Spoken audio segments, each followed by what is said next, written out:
Hey everyone, today I'm going to show you how to download Bilibili app on your iPhone, no VPN needed.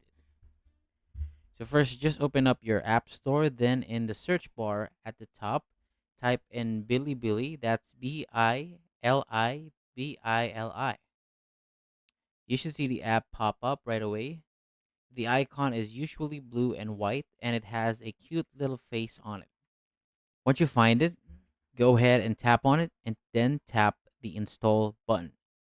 Now just wait for it to finish downloading. It should only take a few seconds depending on your internet speed. Once it's done, you can go ahead and open the app and start watching. Now keep in mind, Bilibili is only available in certain regions, but good news, it's available in the Philippines, so you don't need any VPN or workarounds like in other videos. That's it. Super easy, right? Thank you so much for watching. If this helped you out, feel free to give it a like or check out my other tutorials. So see you on the next one.